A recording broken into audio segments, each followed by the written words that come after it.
이번에는 세 번째 강의로 왜 아이들이 사회 사람을 이제 우리가 영어로 얘기를 하면 social intellectual crave라고 그러거든요.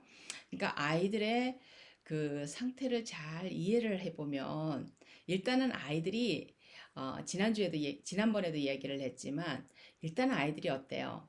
자기에게 빈 시간이 있잖아요. 프리 타임이라 그러죠. 영어로 얘기를 하면 이 아이들이 이 프리 타임을 잘 매니지를 잘 못해요. 첫 번째 프리 타임을 잘 매니지를 못하는 이유는 첫 번째로 이제 학교를 예를 들면은 아직 아이들이 특히나 어린아이들수록 지금 사고가 많이 나는 이 초등학교 이제 저학년 아이들이잖아요.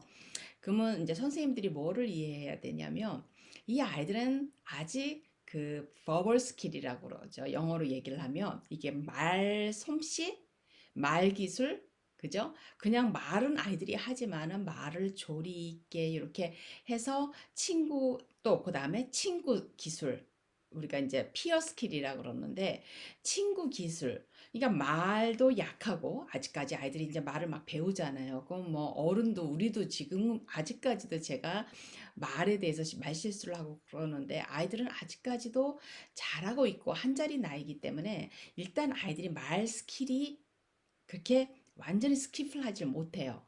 완전히 이제 완성돼 있지를 않고 그 다음에 아이들이 친구랑 어떻게 노는 그 피어 스킬이 약해요. 그거는 왜냐면 현대 아이들하고 이제 그전의 아이들하고 차이가 그전의 아이들은 어때요? 일단은 집안에 형제들이 좀 많았어요. 그렇기 때문에 아이들이 서열 연습이 돼요. 이렇게 큰 형, 뭐 누나 이렇게 해서 쭉 이렇게 서열이 딱 정해져 있고 부모님들도 이제 뭐 더 우리보다 더 옛날에는 거의 뭐 부모님들이 진짜 뭐 한 10명 가까이 아이들을 낳고 이랬던 시절에는 어때요? 제일 큰 아이가 밑에 아이들을 키우다시피 했죠. 부모님은 뭐 밖에 나가서 농사 짓고 막 이럴 때.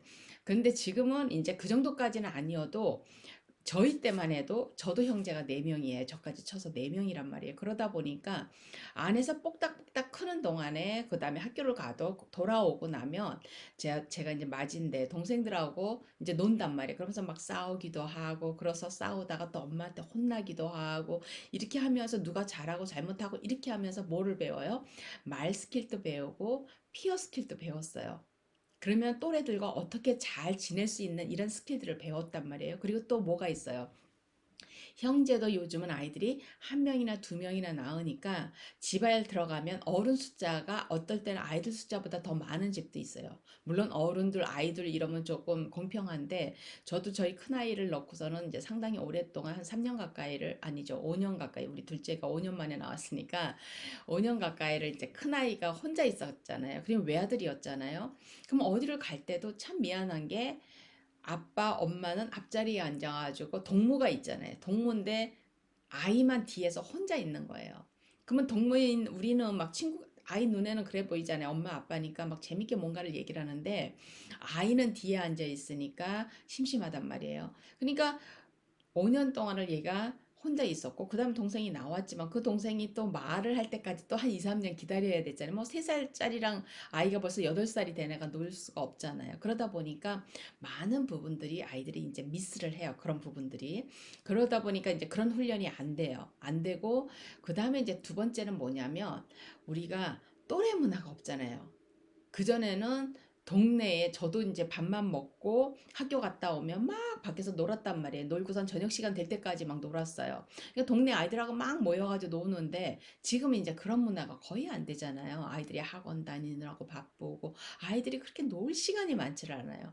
그냥 밖에서 뭐 그냥 몽둥이 들고 막 뛰고 고무줄 하고 막 그 뭐죠 기와 조각 같은 걸로 이렇게 막 다듬어서 돌 같은 거 깨서 만들어가지고 막 공기놀이 하고 그냥 바닥에 앉아가지고 그러니까 이 손가락이 성할 날이 없을 정도로 그렇게 놀았단 말이에요 아이들하고. 그렇게 놀다 보면 그게 같은 나이의 아이들만 노는 게 아니라 어때요? 아이들이 막 나이가 섞여서 막 놀잖아요. 그러다 보니까 아이들이 자연스럽게 그런 연습을 할 수 있는 기회가 있었는데 그 두 가지가 지금 아이들이 없는 거예요. 그래서 저는 우리나라의 그 아파트 문화가 참 아쉬워요. 왜냐하면 아파트가 공동주택이잖아요. 그러면 아파트에 사는 아이들이 놀이터나 이래서 오히려 더 친구가 많아야 되거든요. 왜냐하면 옛날에는 어때요? 길거리에 그냥 집이 있으면은 뭐 한 집에 아이들이 뭐 많이 살아야 뭐 몇 명밖에 안 살았단 말이에요. 근데 이제 아파트 한 동을 따지면 얼마나 많아요. 그런데 느낌이 아파트가 어떻게 더 이웃과 더 가까워졌는, 더 밀접해서 벽 하나를 사이로 우리가 살고 있잖아요. 그런데 느낌이 감옥의 셀같이 돼버렸어요. 그래서 한 집안에 그냥 한 셀이라는 말 있잖아요. 우리가 감옥 쫙 그러면은 예를 들어서 이제 우리가 가끔 가다 강거나 어디 이런데 그런 모습이 나오잖아요. 이렇게 아파트 쫙 있으면 어때요? 한 벽을 다 뜯어내면 칸칸이 그냥 성냥갑이잖아요. 성냥갑 속에 칸칸이 전부 다 그걸 셀이라 그러거든요. 그러니까 그렇게 셀 문화가 돼서 제가 이제 한국을 이렇게 가끔 가보면은 뭐 그냥 목례 정도 인사하고 그냥 뭐 가끔 뭐 날씨나 뭐 이렇게 간단한 이야기들은 하지만은 그렇게 옆에 바로 문에 같은 동에 같은 층에 같이 두세 집이 살아도 별로 왔다 갔다 하면서 친하게 지내질 않아요. 그러니까 처음에 아파트가 만들어졌을 때는 그런 일이 있었거든요. 그래서 이렇게 복도식 아파트에서는 그래도 이렇게 좀 사람들이 이렇게 좀 옛날 그 문화가 남아 있었기 때문에 그렇게 좀 지냈는데 요즘은 굉장히 차가워졌죠. 전부 다. 그러다 보니까 아이들도 전부 다 외톨이가 됐어요. 그러니까 아이가 한두 명이지만은 뭐 세 명까지 되는 집도 진짜 없잖아요. 그럼 거의 한 명 아니면 두 명인데 그 한 명 아니면 두 명도 너무 바쁘잖아요. 이 두 아이들이 같이 모여가지고 있을 시간이 주말에나 좀 있을래나? 그리고 뭐 할머니 집이고 뭐 이렇게 막 다니면서 사촌들이 모여가지고 같이 막 놀고 그러니까 옆집하고 못 놀면 사촌들이라도 모여서 놀아야 되는데 그런 것도 안 된단 말이에요. 그러다 보니까 많은 것들이 부족하죠. 이 아이들이 이제 학교로 와서 그 역할을 그래서 선생님들이 해야 되는 거예요. 그러니까 아이들이 심심해. 그러면은 심심한데 아이들이 옛날 아이들은 심심할 틈이 없단 말이에요. 왜냐하면 심심하면 밖에 나오면 심심한 아이들이 또 나오고 이래서 같이 놀고 이랬었는데 요즘의 아이들은 어때요? 그런 아이들 또래 문화가 없다 보니까 아이들이 자기한테 이 비어진 그 공시간을 어떻게 처리를 해야 될지를 잘 몰라요. 그죠? 그 다음에 아이들이 자기 자신을 또 보호하는 법도 잘 모르죠. 그러다 보니까 이 정서적으로 아이들이 그 정서적 스큐리티라 그러죠. 이모셔널 스큐리티라 그래서 정서적으로 아이들이 그렇게 아주 정서가 단단한 아이들이 그렇게 많지를 않은 것 같아요. 그리고 아이들의 숫자가 적고 이러다 보니까 부모님이 어때요? 모든 것이 차일드 센터드가 되죠. 영어로 얘기하면 차일드 센터드, 뭐 차일드 드리븐 이러는데 아이가 그 집에 이제 주인이 되는 집들이 생각보다 많잖아요. 그러다 보니까 엄마들이 특히나 이제 직장을 나가서 풀타임으로 이렇게 일을 하지 않고 홈메이드로 집에서 이렇게 지내시는 엄마들은 어때요? 아이들 때문에 집에 있게 되다 보니까 이 아이들이 자기의 목표가 되잖아요. 고올인 거예요. 그래서 아이들을 어떻게 키워내느냐가 나의 경력 같은 거예요. 경력 사원이 아이를 어떻게 키워내는 것 같이 엄마들도 만일에 집에서 풀타임으로 아이를 키우고 계시면 경력 사원처럼 아이들을 어떻게 키워내는가 그렇게 되죠. 그러다 보니까 아이들이 어떻게 해요? 세상을 바라보는 시점 자체가 굉장히 에고센트릭이죠. 그죠? 굉장히 자기밖에 모르는 아이가 된단 말이에요. 근데 그거는 자기밖에 모르는 아이 그러면은 굉장히 안 좋은 의미 같지만은 자체가 세상 자체가 지금 그렇게 가고 있기 때문에 그거를 어머님이나 부모님이 내 아이는 하나니까 둘이니까 이래서 특별히 그 부분에 신경을 쓰면서 아이에게 그런 아이가 안 되도록 특별히 하지 않는 한은 부모님 자신도 아이가 한 명밖에 안 되고 두 명밖에 안 되면 아이들한테 쩔쩔매게 되고 아이들한테 어떤 그런 훈육이라든지 이런 걸 하기가 굉장히 힘들어져요. 그죠? 그렇기 때문에 아이들이 이제 아이들 상태를 이렇게 이해를 하면은 아이들이 학교에 와서 하는 행동들을 이해하게 되죠. 다시 이제 그래서 어쩌라는 말이냐. 아이들이 이런 상태이기 때문에 요 아이들을 어떻게 해요? 선생님이 아이들 하나하나를 잘 이해를 해가지고 집에서 못하는 그 훈련을 이제 선생님은 어때요? 아이들이 또래로 모여 있잖아요. 예를 들어서 15명 반, 뭐 20명 반 그러면 같은 나이의 아이들이잖아요. 그러면 선생님들은 요 아이들을 한 명 한 명을 전부 다 해서 뭐를 시켜줘야 돼요? 학생 되기 연습을 시켜야 돼요. 제가 그전 시간에도 얘기를 했지만 아이들이 홈 베이비로 이제 이렇게 이고센트릭 자기밖에 모르는 아이로, 그 다음에 말솜씨도 잘 훈련이 안 된 아이로. 왜냐면 또래끼리 막 잘하고 동네 아이들하고 말하고 이렇게 하다 보면 아이들이 많이 연습이 되는데, 특히나 이제 어른하고 아이들 이런 관계이기 때문에 어른들이 아이들을 데리고 막 앉아가지고 시간을 뭐 하면서 아이하고 토론을 하고 이야기를 하고 이러질 않는단 말이에요. 그러다 보니까 아이들의 말솜씨도 많이 떨어지고 또 사회성도 많이 떨어지고, 그러다 보니까 아이들이 또 혼자이다 보니까 정서적으로도 또 부모님이 너무 신경을 자기한테 올인을 해서 아이한테 이렇게 100%를 바치는 부모님도 아이들이 정서적으로 좀 불안하고, 또 아이들을 어른 세계만 있고 아이가 이렇게 옆에서 그냥 곁다리로 있는 집도 아이가 좀 정서적으로 불안하고 이러기 때문에 요 아이들을 전부 다 어떻게 해야 돼요? 선생님이 하나하나 한 처음 1학년 학교, 이제 한국은 1학년부터 학교를 시작하니까 1학년 선생님은 이 모든 거를 알고 처음부터 하나하나 아이한테 집에서 키워진 아이들을, 그야말로 아이들을 학생 되는 연습을 시켜야 돼요. 아이를 학생으로 만들어가는 연습을 시켜야 돼요. 그러면 이런 것들을 이해하면 선생님이 굉장히 많은 것을 할 수 있겠죠. 아, 그렇구나. 아이들한테, 왜냐면 항상 제가 저희 학생들한테도 얘기하는 게, 교사가 expectation이라고 그러죠. 기대를 하는 거예요. 당연히 무의식의 기대예요. 교사들이 의식을 가지고 기대를 하는 게 아니라 무의식의 기대를 해요. 그래서 당연히 집에서 앉아있기 훈련 해가지고 왔을 거다 생각을 해요. 그 다음에 선생님이, 어른이 말하면 아이들이 떠들지 않을 거다 기대를 해요. 그게 너무나 당연한 일이고, 또 이 선생님들이 어릴 때 잘할 때 그렇게 잘했기 때문에 당연히 아이들이 그래야 된다 그래요. 그런데 아이들이 안 그래요. 그러면은 집에서 부모님이 제대로 교육을 안 시켜서 아이들이 그렇게 하니까 어떻게 해요? 선생님은 기대를 했는데 아이들아 하나니까 어떻게 해요? 혼을 내게 돼요, 아이들한테.